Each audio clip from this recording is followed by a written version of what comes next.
And joining us right now is Brad Graham. You can check out his YouTube channel, SF Niners, and he's joining us today. Brad, thank you so much for joining us. Really appreciate it.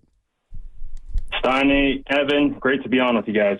Appreciate it. Let me start here. Kyle Shanahan's indicated that he's going to play the starters, or the plan is to play the starters tomorrow against Vegas. Do you make anything out of that, or why do you think that's the case? I don't make a ton out of it because obviously you want to be able to get your starters out there in a bit of a dress rehearsal, get them prepared, kind of going through the motions for the season. So I don't necessarily have too much of an issue with them playing maybe the first quarter, 2 quarters.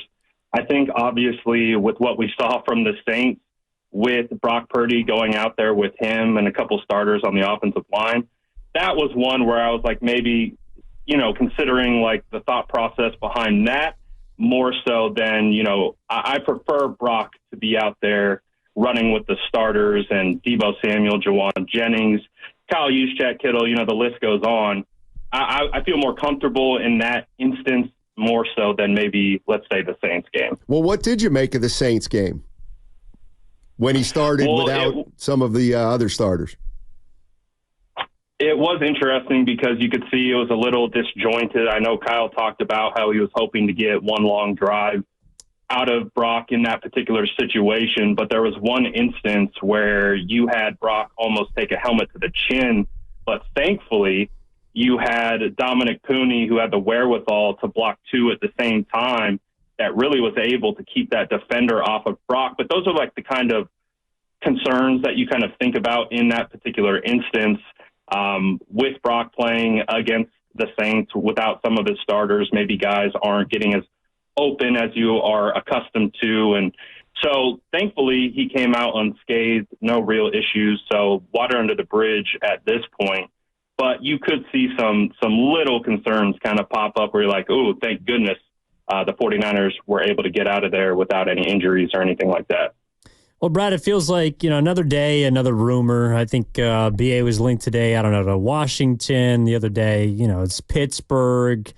It's getting kind of tiresome at this point. I'm just kind of curious where you're at in regards to, I don't know, these contract negotiations in which there doesn't appear to be updates, or when there is an update, it's not much of an update.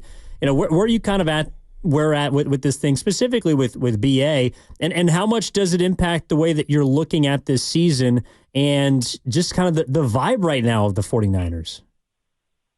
Yeah, it's been one of the more interesting situations that I've been a part of, obviously covering the San Francisco 49ers. And looking at the whole situation, it kind of feels like the entire NFL has Brandon Aiyuk trade or negotiation fatigue at this current point. So I even have like a bit of a running joke, on Twitter that I'm collecting a nickel for every time a rumor or a report comes out. And I have a whole jar full at this point. It's pretty amazing.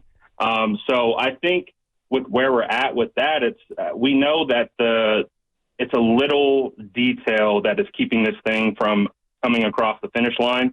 And so we're just in a waiting game, and pretty much everything else that's coming out feels like speculation, just based on the fact that we don't know. We don't know where this is headed. We don't know how it's going to finish. We assume it will end with Brandon Aiyuk signing a long-term contract with the San Francisco 49ers. But the question now becomes is when will that happen? And will there be any carryover into the season? Will there be any rust? Obviously, we know he's been holding in. He's been in the facility. He's in meetings.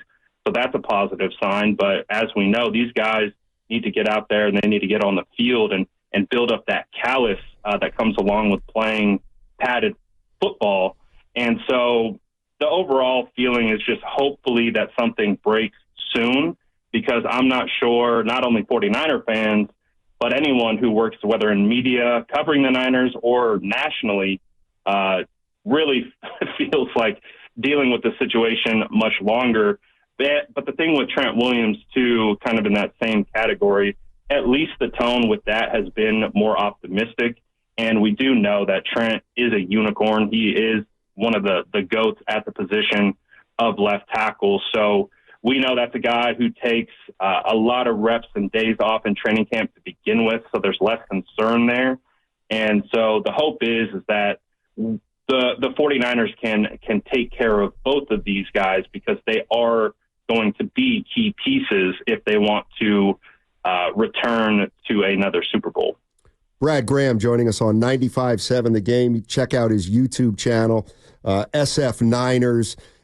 He's joined us before, and we love his insight. Let me ask you about a little personal question about how you'll watch tomorrow's game. So you watch tomorrow's game against the Raiders. Let me just ask, do you go into the game looking for something specific, or do you watch it the first time and kind of get an overall grasp of what you saw and then kind of dissect some specifics about the game itself? For me, especially like for preseason games, I'm more looking for like back-end roster competitions, like who do I think is going to get that last wide receiver spot or who's going to get the last cornerback spot. Those are typically the things that I'm looking for and putting a lot of weight and emphasis into. When it comes to the starters being out there, you just want to see some rhythm, especially from the offense. You want to see that these guys are rolling and that there's not a lot of disjointed plays or things of that nature, and they just look good out there, and that's hopefully what you're looking for. But for me, I just kind of watch the game as it unfolds, and I'm big into breaking down the all 22 after, so that's when I get really granular with watching these preseason games. But for Friday's game against the Raiders, I think the main things you want to look out for is health. You want to see these guys in some form of a rhythm. With the starters being out there on the offensive side, and defensively, if we get the starters, it'll be the first time that we potentially will see Leonard Floyd, Hargrave, Malik Collins, Nick Bosa, new defensive front. So those are the kinds of things that I'm looking for. I don't put much weight into wins or losses of preseason games. It's more of an individual player evaluation for me personally. But again, holistically and high level view, you just want to see that you get out of there without any injuries and they look in some form of rhythm. Well, Brad, I'm glad you brought up the defensive line because it does look a lot different than it did specifically, in the middle than last season. And last season, look, they were 26th against the run, obviously against Green Bay. Detroit not look great on the ground in the postseason. I guess if you were to identify a part of this defense that is that you want to improve, is that it? Because I'm looking at a secondary that appears to be a lot better, a lot younger, much more athletic. I know that Dre Greenlaw is out, but the linebacking core should improve over the course of time once he returns. Has the defensive line gone from being the unequivocal strength of this team to the one that you might be the most concerned about?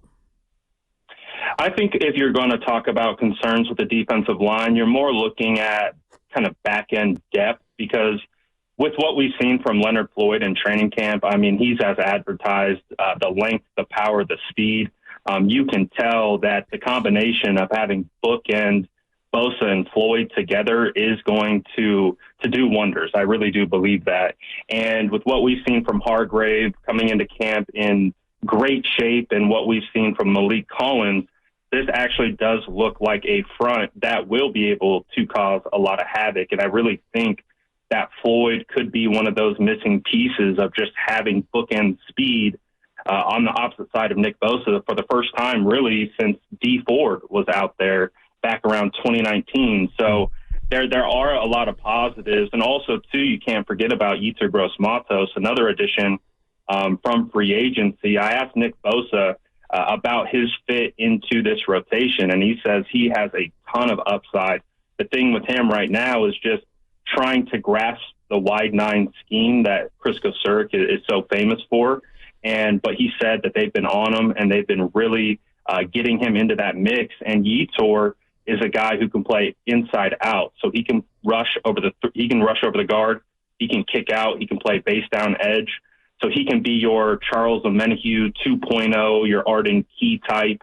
And I really liked what I've seen from Jordan Elliott, a newcomer from the Browns. I think, again, if you're looking at concerns, it's like you have Robert Beal, who's young and unproven. You don't have Drake Jackson coming through that door anymore, as he's going to be on IR with the knee surgery. So the concerns more come from, I would say, back-end depth. But I am very intrigued by the pieces that they've brought in and what we've seen from this group so far. Brad, the one thing that Kyle Shanahan said Tuesday, I believe, he was asked about Jacob Cowing, who had a pretty good game against the Saints. And he said, he did fine as a punt returner, but that, he's behind, which was, which kind of stuck out a little because he looked pretty good. So my question is this, is if a guy like Cowing is behind, where are we right now with Ricky Pearsall? Do 49er fans have a reason to be concerned about where he's at and his injury? Yeah, those are two guys that have just been dealing with the injury bug all throughout the preseason training camp. Obviously, getting to see Jacob Cowing and what he's capable of, that's really promising. And two, he missed a lot of training camp, but the first day back in pads, he had a touchdown, he had an acrobatic catch, he was making plays. Jacob Cowing just strikes me as a playmaker. I had the opportunity to scout him before he was drafted. I spoke to him at the combine. He's a playmaker. He's wired the right way. Even though he's only 5'8", he plays much bigger than he is. So with Cowing, that's a guy where stock is up on him for sure. And I've seen a lot of the concerns about Ricky Pearsall. Obviously, you have a guy who's a first-round draft pick. The thing with him is he's had 3 injuries since being drafted by the 49ers, but in his college career that spanned over 5 years, he didn't miss a single game. So it feels like a little bit of bad luck for him. And with what I've seen from Ricky Pearsall in training camp, you see the suddenness, you see his ability to run crisp routes. He's got good hands.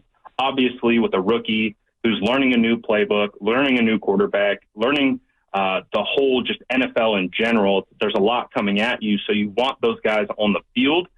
But I think in the long term, as long as Ricky Pearsall can stay healthy, and as we know, the best ability in the NFL is availability, if he can just stay available, I think he's going to be just fine. But right now, that's the concern is when is he going to be back? Is he going to miss any regular season games? Because I know 49er fans are chomping at the bit to see Ricky Pearsall in red and gold.